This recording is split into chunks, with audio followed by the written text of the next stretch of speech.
Hey everybody, and welcome to another episode of On the Wrist from Off the Cuff. Today we're going to be talking about the battle of the entry-level auto divers. This would be round two, and we're going to have two contestants from Orient and one from Citizen. Essentially, in this kind of price range and demographic, it's definitely ruled by the Seiko SKX. And here we have two other options that I would argue maybe even slightly more feature rich, although they may or may not have quite the X factor that the Seiko SKX has.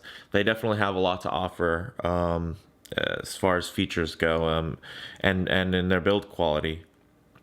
So let's go ahead and start by covering a little bit about the brands. Orient was established in 1950, while Citizen was established in 1930. Both, of course, originate from Japan. Orient definitely focuses more on mechanical watches, while having a few quartz models, while I would say Citizen would probably be more of a focus on quartz with just a few mechanical models. So just an idea, and also scale-wise, Citizen definitely has a much larger, selection of watches and a larger line. So the genre we're talking about today is dive watches. So some basic characteristics of a dive watch, of course, we want water resistance, screw down crown, something that's tough, legible, with a dive bezel, and preferably with a diver's extension on the bracelet. We won't be covering the braceleted models today, so I actually have them on matching NATOs, just to kind of keep everything even here. So why don't we start out with the Black Ray. Let me zoom out here. Okay. So the Black Ray, we did cover the Blue Ray originally, but luckily I also had one in black, so it's kind of a one-for-one comparison with the Citizen here. All right, well, the retail and street price are pretty similar between these two models, retailing around $295 with a street price of around $150. With the Citizen being slightly harder to find these days, so it may actually run a little bit more expensive. So let's talk about the case dimensions. The Ray actually has a 41.5 millimeter diameter with a 13 millimeter height, as you can see here, and then a 22 millimeter lug width, and of course is made out of stainless steel, unidirectional rotating bezel, 60 clicks, loomed at the 12 o'clock pip. The insert is a glossy finished aluminum. And then of course, it has the index markings up to the first 15 minutes there on the bezel insert, and it has a signed screw down crown. Inside, you'll find the Orient Caliber 46943, which is a non-hacking, non-hand windable movement. The case back is solid and etched. It's a little bit hidden by the NATO here, but it's nothing really to write home about. Maybe I'll pop these guys off of their NATOs at the end of the review so we can take a closer look. But as far as the dial hands and loom go, the dial is a matte black dial with applied indices. It has a day-date complication at 3 o'clock. It has sword, spear, and arrow hands. And the loom glows green, of course. And then it has 200 meters of water resistance. So let's get a nice look at that. And then let's jump into the Citizen Promaster Automatic. So this particular, if I can get it to focus, there you go. This particular Citizen Promaster is model number NY0040. Same retail as the Ray. The case dimensions are a little bit surprising. It actually is a 42 millimeter, which is slightly larger than the Ray, although it definitely appears smaller in person.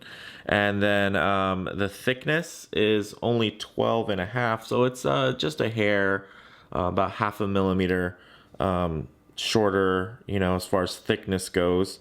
And then the lug width is 20 millimeters. Which some prefer, and I think on a NATO 22 millimeter or 20 millimeters definitely appeals a little bit more than 22, especially depending on your wrist size. So that's definitely a nice feature. And then of course also stainless steel. Also has a rotating bezel, 60 clicks, pretty nice.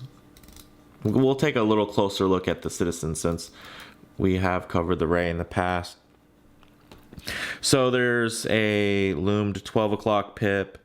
The aluminum insert is more of a matte finish versus the glossy finish on the Ray. And then of course on the bezel insert there, you'll see that it is fully indexed, so you can see 60 seconds, or minutes, sorry, all the way around. And then there's also a screw down crown, which interestingly enough is kind of on the opposite. I'm a lefty, so I normally wear my watches on the right side, but all my watches definitely either have the crown around 4 or 6. So this is definitely a first for me, having this crown here at 8 o'clock. Definitely was something to get used to. And it does have a screw down crown, although it's unsigned. It has this pretty cool detail where it kind of has this concave shape to it, which is nice. I'd say the main thing about the Citizen is that it does have a lot of kind of ornate details that will make it stand out. Inside, the movement is the Miata Caliber 8200. It's non-hacking, but it is hand windable, which is great, especially at this price point. Case back is also solid with an etching.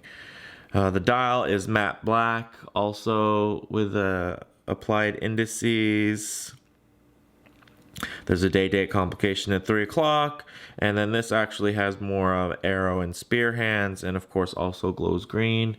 And one thing that this has over the Orient is that it's 200 meters water resistance, but it's ISO certified, so it's actually certified beyond 200 meters, and it meets the more strenuous standards that the ISO standards set out. So let's go ahead and get these on the wrist. So first, let's get the Ray on the wrist and kind of cover my thoughts. Okay.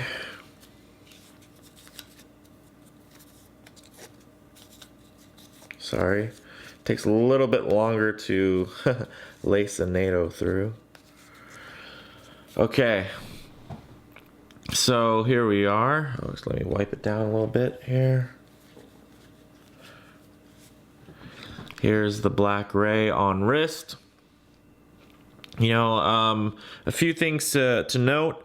I think the watch, although it is technically smaller, it actually wears larger. It feels like a more substantial watch, and I think it really has to do with the dial size, which is kind of the biggest difference, in which makes the proportions just feel honestly a little bit better proportioned. And the design, although more stark and less ornate, it makes it kind of more versatile. And the Loom is a little bit whiter in the daylight versus the Promaster, which the Loom is a little bit more green even when it's not glowing. So see, on the NATO, it does add a little bit of height with the NATO, but honestly still very comfortable. And of course that little added height even adds more comfort because now you have this much more room because of that kind of bubble back that's on there. Gives you a little bit more comfort. And in case I didn't touch on this earlier, they both of these watches have mineral crystals. So I'm not sure how I missed that, but just in case anybody was wondering. So definitely nice piece, very versatile. And the Ray actually recently came out with a hacking hand windable upgrade. Hopefully we'll start seeing those in retailers soon. There's a couple of retailers overseas that are already carrying them, but there's not a lot of official information that's been released. Essentially looks exactly the same. Same goes for the original Mako, except minus this little crown here for the date. So there'll be no more pusher there. It'll just work like a regular crown. So standard crown, I should say. So that's a look at the Ray.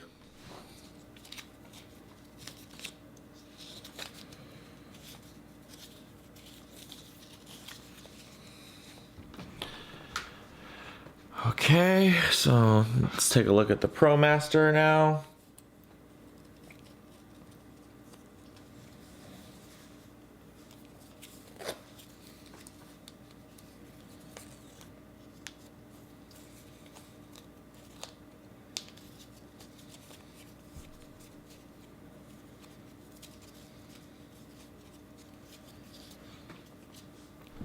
All right, there we go. So a few thoughts about the Promaster Automatic. It definitely wears smaller and it appears smaller, but it's not only smaller, it feels taller, which is interesting too. It just purely by design, and I think a lot of it has to do with this nice meaty bezel. So I mean, when I say taller, I don't mean that in some negative way, but it definitely has more of a tool-like feel and real true diver experience when you wear this. It's definitely a lot sportier, I'd say, than the Orient, but also at the same time it makes it a little bit less versatile. And then the Loom, as you can see, appears a little bit greener in light versus the Ray, which looks a little bit more of a pure white color when it's not illuminated. So nice look here. And yeah, it's a little strange. The diameter, it can really be deceiving because it is a little slightly larger, just a hair, half a millimeter larger than the Ray. It actually is, it feels so much smaller. I'm not, it's just kind of an optical illusion. It reminds me a lot of the SKX. This watch came out a year after the SKX, and with the success of the SKX, I think there was definitely a little bit of that DNA that made it into this Citizen offering. So not surprising. And same thing with SKX as far as it wearing smaller. The rounded edges here on the case. Let me get it to focus. It definitely makes it wear smaller as well, so it feels smaller and appears smaller. So these rounded edges make it appear a little bit smaller, and they're of course highly polished, so they're reflective. There's not as much of a hard line of where the end of the watch is, so it blends with your wrist a little bit better visually. And then as far as the way it feels, there's just less metal in contact with your wrist at the same time, so it definitely appears smaller as well. So let's do this and just kind of have them side by side here. And even me looking at this now, although I've measured these with my own personal caliper, the Citizen just appears smaller. And a lot of it has to do with that, the dial is a lot smaller in comparison. Kind of the larger dial with the thinner bezel combination just makes the Ray appear much bigger than it actually is. And let's take a look at the side profile. So, pretty equal in thickness. With the Ray, that little chamfered edge on the crystal gives it a little bit more dimension, making it appear maybe a little bit thicker. And it is a little bit thicker, so that's probably about the thickness difference. Is just from that from that from the crystal there. So let's zoom in and let's get our obligatory Loom shot here. And let me charge these bad boys up just to make sure that they are at full stride for the video.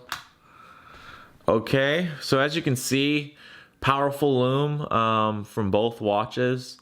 Nice and bright, glowing green. As far as which one is brighter, I'm not sure how it's going to show up on camera, but I would probably give a slight edge to the Citizen Promaster. So we'll let this run for a second in the dark there. Just kind of give you a good idea of the staying power. And you know, I think as far as are these, you know, is this Loom gonna last? I think it definitely does. It holds a nice charge initially, and then of course, you know, at a more dimmed output, it'll last for a good couple of hours after that. And of course, you'll have to be in the dark. The darker the better for you to be able to see your Loom. So, all right, so kind of closing thoughts. All right, so out of the two watches, you know, which one do I think is better? I think that's really up to the buyer. You know, I think these watches are extremely well matched, and I think they actually do compare and stack up really well against the Seiko SKX. I would compare an SKX here, but I don't have an unmodded SKX, and I don't have a black one. I actually have one in the works, another one coming soon, but it's going to be modded, so it would be kind of an unfair comparison. But I think that the Citizen definitely has a little bit more of that SKX. You know, I think almost both of these watches have a little bit of that SKX X factor, where the Citizen takes the design more on a more toolish route with a little bit more ornate kind of details, you know, with the toothy bezel, and the really, you know, angular dial indices and everything like that. I feel like it really captures a little bit of that, and it distills a little bit of that SKX personality, while the Orient Ray really takes more of kind of that iconic, you know, vanilla look that the SKX has, right? It's not really a polarizing watch. It's just very simple, very clean, and to the point, and you know, that kind of down to business legibility that the design layout has. That I think it definitely lends that, you know, basically what Orient did is they kind of took that and made it a little bit cleaner even, and more traditional looking, and kind of less polarizing. And, you know, in its own way, you know, are either of these watches going to be as iconic as a Seiko SKX or as common? No. And that's kind of why initially I didn't pick up a Seiko SKX, because they are kind of common. So for me, you know, I picked up an Orient. I didn't really know about this Citizen model, but if I did, I'm sure I would have picked it up. So those are just kind of my thoughts. Definitely cool watches, and you can't go wrong with either. So let me know what you guys think in the comments below. If you like the video, please hit like. If you haven't already, go ahead and subscribe for more updates. So thanks a lot, guys. Bye.